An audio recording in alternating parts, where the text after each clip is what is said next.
Hello everybody, in today's video I want to explain how to create this animation. This character is looking around to a small village. The character was animated frame by frame, and for the background I use a 3D sphere with an spherical painting. So let's begin the tutorial. This is the character I use. Let's see the animation. Some part of this video are accelerated to save some time. The animation is about 10 seconds long, and I have active the option render before starting playback. This way I will get a more stable playback in Clip Studio. The animation is just a guy looking around, and for the background I am using a spherical image to make the character turn around at 360 degrees. This animation was made using a combination of animation layers and correction layers. One of the animation layers is for the lines, another for colors, some correction for this bright spot, and a color correction using this gradient fill. Finally, I duplicate the color layer to create a shadow for the character. You can see this effect in all animation. This happened because hand-drawn animation was painted on transparent cells. When they illuminate these cells, a shadow of the painted area is projected over the paper background. I like this characteristic, so I try to replicate the effect here. To create a background that goes around the character, you can make just a long painting. But the disadvantage is that there is no movement of any element of the painting when it goes around, so the image looks flat and doesn't feel real. But if you use a 3D sphere, the movement you get distort the edges of the image. This happened typically in photographic lenses, and this gave the animation a more realistic and three-dimensional look. The background was created by painting over a spherical picture of an Italian town. You can find lots of amazing images in Google Maps. What I did was to trace the buildings and paint over the image to create an image more suitable for animation. If I directly use this image for the background, it will look kind of weird because it's distorted. So in Modeler, that is free software included with Clip Studio, and don't worry, I will share the file for you to use. You can see how can I move around this 5-point perspective image and everything looks correct. And this is the original image, so you can see the difference. So let's place the image I'm going to use for the animation. First, using the Move Path tool, go to the Object Configuration tab and select the option Material. There you can open the Material folder and select the sphere. At the bottom in the Object Information tab, there is an icon that allows you to edit the image in Clip Studio. Click on it, and in Clip Studio we can replace the image of this sphere with the one I made of the Italian village. We need just to copy this image and we can paste it in the edit area, and then we can just transform the size until it matches the 5-point perspective image. You need to be quite precise to avoid weird lines or whatever. This will take a little bit because this file is quite big. Actually, the image resolution is 13,000 by 6,000, so it is a big image. But I prefer to do it this big because this way I could zoom in and everything will look alright. Now we can see how it looks in Modeler. You can see it's a spherical image and it matches perfectly the position of the previous one. You can navigate turning around and everything will fit the perspective for the view, and the effect is quite good.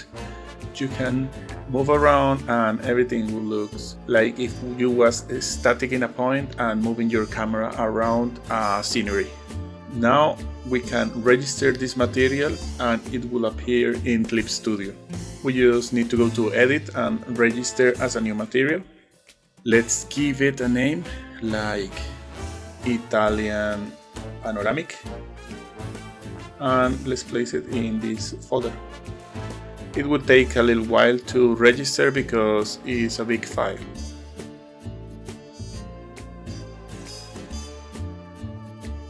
So it's ready. In Clip Studio we can go to Materials and go to the folder I use for saving this material asset. You can see this is the Italian village. You just need to adjust the position of this model to be fitting in the canvas size. And remember to uncheck the light source because this will give the model a shadow. But first, let's use this material. It's quite a good material for making 360 degrees animation with 3D objects. The name of the material is 3D Rotation Animation Material Set 360, and you need to buy it for 200 gold. It is expensive, but it's worth it if you're going to use this technique because it will save you a lot of time in preparation. When you place the material, it will create an animation folder with 360 empty 3D layers. The problem with these layers is that you can't move the position of the layer because it will affect specifically just one of the layers, not all. So let's undo that, and I'm going to show you how to move all the layers.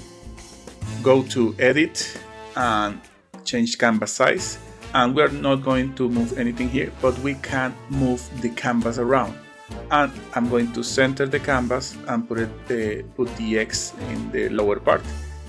Go OK, and everything will change. It will take a little bit. Now I'm going to erase some of the layers because there are too many and I need just like 1/3. And because I need 1/3, I'm going to erase 2 of each 3 files. Sometimes I get a black screen, especially if I am working in a big file, but Clip Studio almost never crashes. Now, with 120 layers for the animation, we can place the 3D material in the first frame. Using the operation tool, copy the sphere and go to the first frame of the animation. But first, let's create the animation sequence.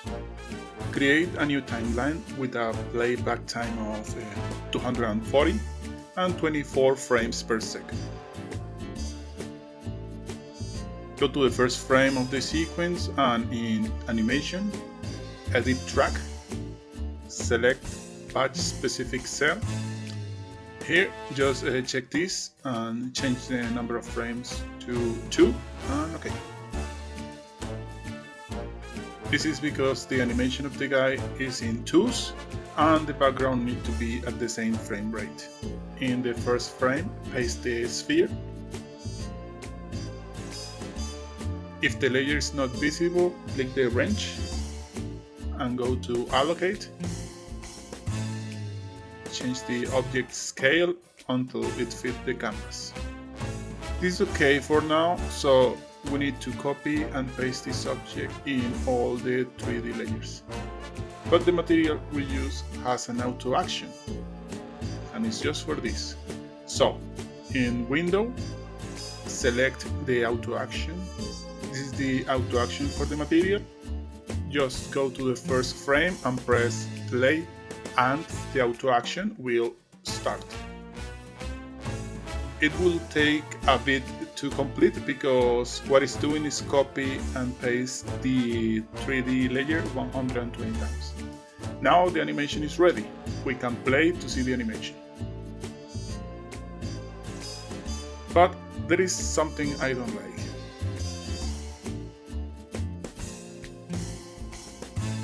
You see, the animation moves in this direction, but I don't want that. My idea was that the movement run from left to right in this direction. So to fix that, I need to go to the first frame and change the batch specific cells.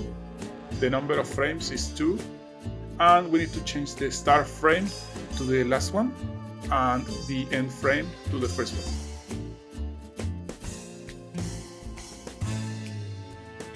now the movement is in the direction I want.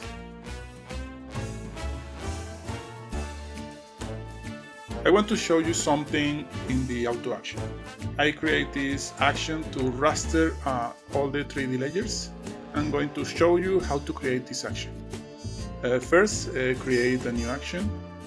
Go to the first frame, start recording. In the menu layer, select rasterize. Now, in animation, go to edit track and click on select next cell. Now we can stop the recording. You can see the first frame is a raster layer now.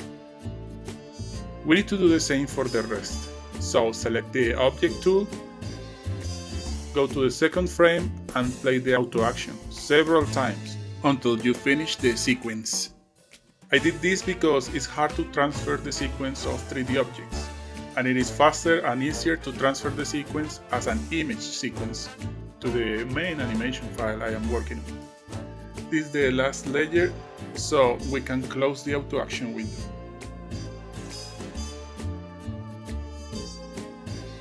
Select the folder and copy, and in my animation, behind the guy, just paste the folder.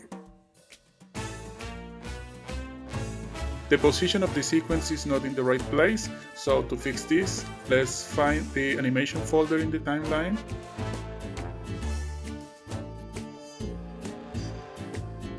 And in the first frame, enable keyframes. Remember to use the object tool. Now we can change the scale a little bit and move the folder to the correct position. And now we can play the result.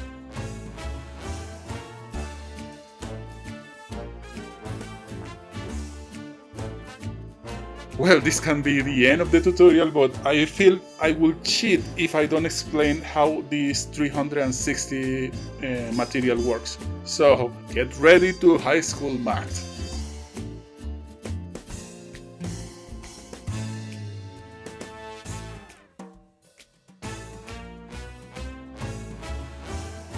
This is how it works. We have an object and a camera. What the material does is to move the camera around the object, but it does that placing the camera in different positions around this object. All the angles are the same. If you see from the top view, it's just a circle. So to know the position of the camera in the coordinates x, y, no, this is a mistake. It's not y, this coordinate is z. So left to right is x, up is y, and front to back is z. So the position is x, z. We know the angles, so we can use the sine and the cosine. So let's say that this is x prime and this will be z prime, and this distance is d. Therefore, the sine of the angle will be d divided by z prime, and cosine of the angle will be d divided for x prime. These are the equations needed to solve the position in the camera. So to make things easy for everybody, I create this document with the equations. First, the number of frames needed, then the angle, and I need to transform this angle from degrees to radians. So this value displays the number of division of the 360 degrees rotation. This is the equation, the distance to the camera. What we said, it was the d in the sketch. So how this look in Clip Studio? Go to the 3D layer and click the wrench. Go to the camera. The values are in this area, so you can place the windows side by side.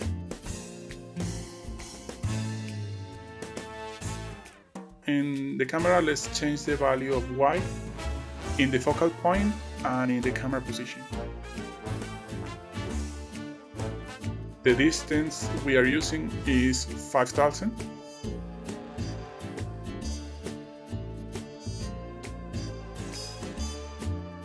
we can copy the value and Ctrl V for both values. We can paste the same value in Z and X value is 0. This is our base position. We can adjust this until we are satisfied with the result, but for now this is okay for me. To try this technique, let's create an animation folder. Now drag the 3D layer over this folder and right click over the 3D layer and duplicate the layer as many times as you need. I will quickly put these layers in the timeline, but to keep everything more organized, let's rename the layers. In the Animation tab, Edit Track, rename in layer order. Now, if you check the camera position in all the layers, all the positions are the same. So, using the sheet values, we can copy and paste the values for Z and X, and the object will move a little bit. Then, in the next frame, we do the same, and in the next frame, the result is a movement between the frames. And this is okay, but the good thing about this sheet file is that all the values are dynamic. So if you change the number of frames, for example, to 50, the angle will change, and if you change the camera position, the values of X and Z will change too. So you only need to complete the sequence to the length you need. If you need more, just put more, and the angle will change as well as the other values. So this is the good thing about the file. Everything changed when you change any of the values.